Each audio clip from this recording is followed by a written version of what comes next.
एक ऐसा देश जहां पर अगर सजाए मौत दी जाए तो या तो उसके सर में गोली मारी जाती है या तो उसके पीठ के पीछे।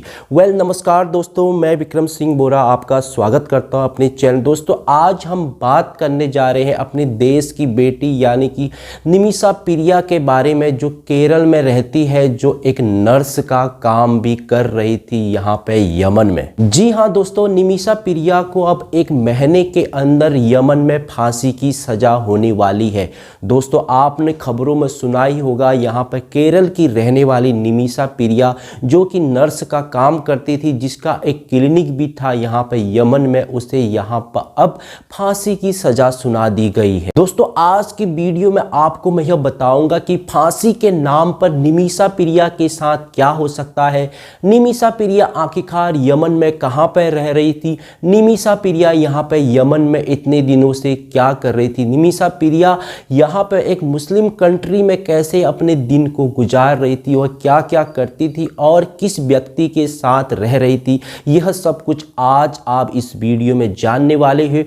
और यहाँ पर निमिषा पिरिया कैसे इस फांसी की सजा से खुद को बचा सकती है, यह भी आज आप इस वीडियो में जानोगे। और आप यह भी जानोगे कि एक व्यक्ति ने उनके साथ क्या क्या किया, एक यमन वासी ने उनके साथ क्या क्या किया, उनके साथ क्या क्या हुआ, उनका शारीरिक शोषण भी हुआ या नहीं, यह सब कुछ आज आप इस वीडियो में जानने वाले हो। और क्या हमारा देश भारत इस फांसी की सजा को टाल सकता है, यह भी हम जानेंगे। दरअसल केरल के पल्लड़ में रहने वाली निमिषा पिरिया पहले यहाँ पे भारत में इधर उधर जॉब करती थी, बहुत सारी मेहनत करती थी अपने परिवार का भरण पोषण करने के लिए। जी हाँ दोस्तों, निमिषा पिरिया को बाद में यमन के बारे में पता चलता है कि निमिषा को यह पता चलता है कि यमन में हेल्थ का कारोबार खूब चलता है, यमन में यहाँ पे हेल्थ के कारोबार से खूब ज़्यादा पैसा कमाया जा सकता है, जिससे वह यमन जाके अपने परिवार का खर्चा आसानी से उठा सकती है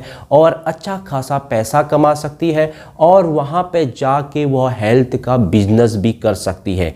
जी हाँ दोस्तों, ऐसा ही कुछ होता है। और सन 2008 में निमिषा पिरिया यहाँ पे भारत से यमन चले जाती है और कुछ दिनों के लिए यमन में वह एक निजी अस्पताल में काम करती है, यहाँ पे नॉर्मल हॉस्पिटल में एक नर्स का काम करती है। जी हाँ दोस्तों, सन 2011 में निमिषा फिर यहाँ पे भारत वापस आ जाती है और टॉमी थॉमस नाम के लड़के से शादी करती है यहाँ पे केरल में। उसके बाद निमिषा पिरिया उसके साथ वह दोबारा से यहाँ पे सन 2012 में यहाँ पे वह यमन वापस चले जाती है और इसके बाद यहाँ पर उनकी एक बेटी होती है। और साल 2014 में यहाँ पे निमिषा पिरिया और टॉमी थॉमस को लगता है कि वो दोनों जॉब करने के बावजूद भी अच्छा खासा पैसा नहीं कमा पा रहे हैं, दोनों यहाँ पे अपने फैमिली का खर्चा नहीं उठा पा रहे हैं। इसके बाद क्या होता है, यहाँ पे टॉमी थॉमस अपनी बेटी को लेके यहाँ पे यमन से वापस आ जाते हैं केरल में और यहाँ पे यमन में निमिषा पिरिया अकेले रह जाती है। सन 2014 के बाद यहाँ पे निमिषा पिरिया को अपना सफर अकेले ही तय करना था। इसके बाद निमिषा पिरिया की मुलाकात एक यमन में रहने वाले व्यक्ति से होती है जो यमन का ही निवासी होता है। जी हाँ दोस्तों, इस व्यक्ति का नाम होता है तलाल अब्दो मेहदी।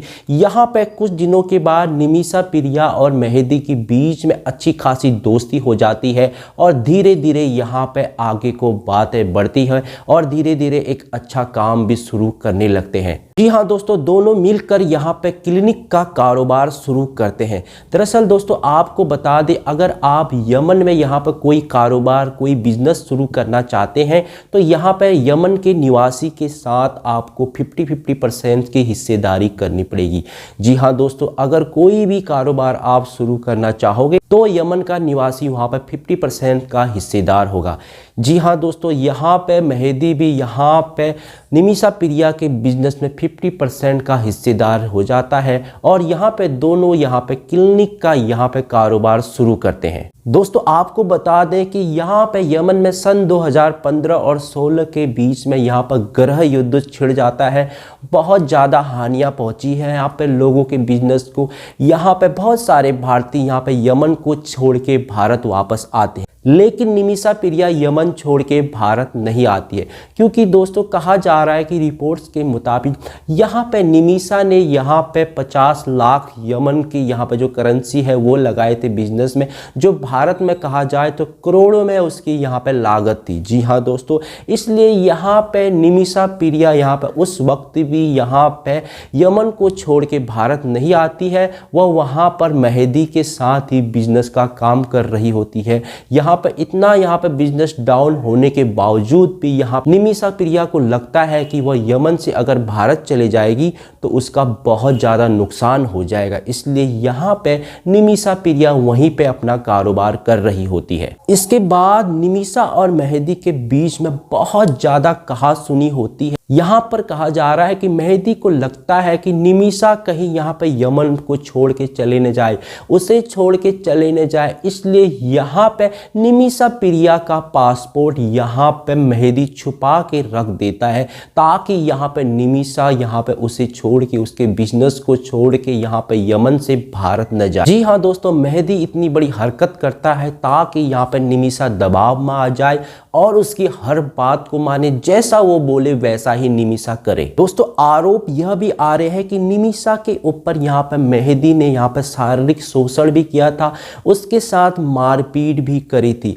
अब यहाँ पे कुछ दिनों के बाद यहाँ पे निमिषा बहुत ज़्यादा परेशान होकर वहाँ पर लोकल पुलिस में यहाँ पर कंप्लेन कर देती है और पुलिस वाले मेहदी को जेल में भी डाल देते हैं। लेकिन यहाँ पे कुछ दिनों के बाद फिर से मेहदी यहाँ पर छोड़ जाता है। जी हाँ दोस्तों, इसके बाद फिर यहाँ पे मेहदी फिर से यहाँ पे निमिषा को परेशान करने लगता है। अब यहाँ पे निमिषा यह चाहती थी भी कैसे भी करके यहाँ पे मेहदी से वो अपना पासपोर्ट ले ले और यमन से भाग जाए, भारत अपने देश अपने घर केरल में आ जाए। लेकिन दोस्तों चौंकाने वाली खबर आती है कुछ दिनों के बाद, वहाँ पे पता चलता है कि मेहदी के टुकड़े टुकड़े मिले हैं वहाँ पे पुलिस वालों को, और यहाँ पे पुलिस वालों का सीधा शक यहाँ पे जाता है यहाँ पे निमिषा पिरिया के ऊपर, और वह निमिषा पिरिया को जेल में डाल देते हैं। यहाँ पे निमिषा पिरिया बोलती है कि मैंने ऐसा कुछ भी नहीं किया था। यहाँ पे निमिषा पिरिया बताती है कि अपने बयान में कि मैंने अपने पासपोर्ट को वापस लेने के लिए यहाँ पे उसको यहाँ पे नॉर्मल सी यहाँ पे इंजेक्शन का डोज दिया था, वह डोज हैवी हो गया था और जिस वजह से यहाँ पे मेहदी की जान चले गई थी। लेकिन मैंने मेहदी के कोई भी टुकड़े नहीं किए हैं, मैंने मेहदी को ऐसे नहीं मारा है, ओवरडोज की वजह से यहाँ पे मेहदी की जान गई है, ऐसा यहाँ पे निमिषा पिरिया का कहना था। हालांकि कुछ रिपोर्टों में यह भी खबर आ रही है कि निमिषा पिरिया ने ही यहाँ पे मेहदी के टुकड़े किए थे, निमिषा पिरिया ने ही मेहदी की यहाँ पे जान ली थी। जी हाँ दोस्तों, ऐसा ही कुछ सुनने को आ रहा है। अब यहाँ पे यह खबर इंडिया में आग की तरफ फैल गई और निमिषा पिरिया के फैमिली वाले बहुत ही ज़्यादा परेशान हो गई और वह सरकार से यहाँ पे मदद की गुहार लगा रहे हैं और भारत सरकार से बोल रहे हैं कैसे न कैसे हमारी बेटी को यहाँ पे यमन से यहाँ पे इंडिया पे वापस ला दो। यहाँ पे भारत सरकार से वह गुहार लगा रहे हैं। अब देखना बहुत ही दिलचस्प होने वाला है।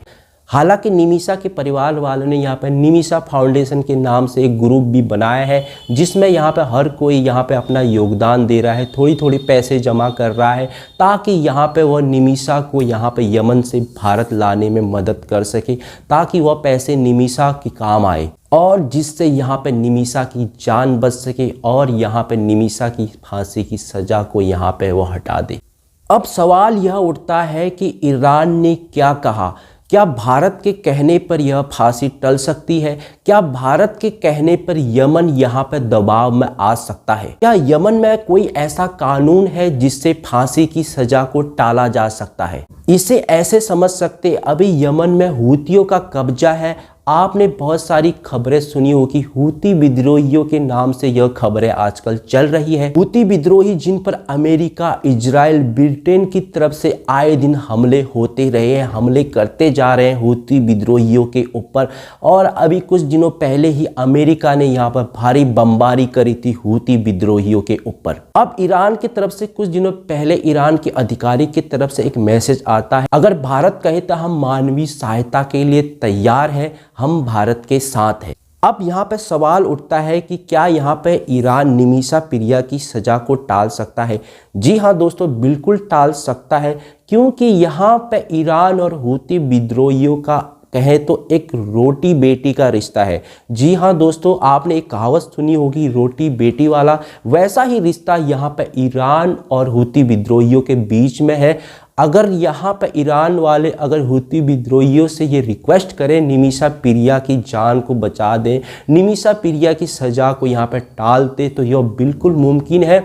यहाँ पे हूती विद्रोही यहाँ पे ईरान की हर बात को मानते हैं, वह उनकी बात को नहीं टाल सकते हैं। हाँ दोस्तों, हूती विद्रोही यहाँ पे ईरानी समर्थक है, ईरान की हर बात को मानते हैं। दूसरा ऑप्शन है यहाँ पे भारत सरकार यमन से डायरेक्ट डील करे और कोई ऐसा ऑप्शन निकाले कि जिससे वह निमिषा पिरिया को वहां पे यमन से भारत ला सके। लेकिन 30 दिसंबर 2024 को एक ऐसी खबर आती है कि यमन के राष्ट्रपति ने यहां पे इस फांसी की सजा पे मुहर लगा दी है, यानी कि साइन कर दे हैं और यहां पे फांसी होनी तय है। यहाँ पे निमिषा पिरिया को यहाँ पर राष्ट्रपति ने बोल दिया कि फांसी दे दी जाए, वह भी 1 महीने के अंदर अंदर यह प्रक्रिया हो जानी चाहिए, ऐसा यहाँ पे सुनने में आ रहा है। अब तीसरा ऑप्शन यहाँ पे है ब्लड मनी। जी हाँ दोस्तों, मुस्लिम कंट्री में एक ब्लड मनी चलती है, यानी कि यहाँ पे जिस भी परिवार को यहाँ पे हानि हुई है, उनकी फैमिली वालों को, वह परिवार मुआवजे के तौर से जिस परिवार ने यहाँ पे हानि पहुँचाई है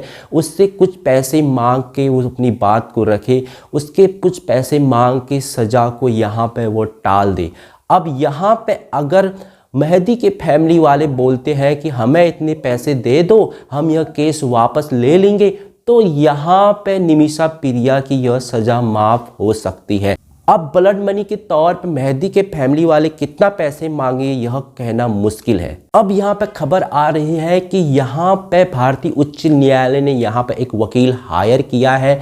अब वह वकील किसके लिए हायर किया है यह अभी पक्की खबर नहीं आ रही है, लेकिन यह जरूर कहा जा सकता है अगर ईरान और भारत चाहे तो निमिषा पिरिया की फांसी को आसानी से टाला जा सकता है।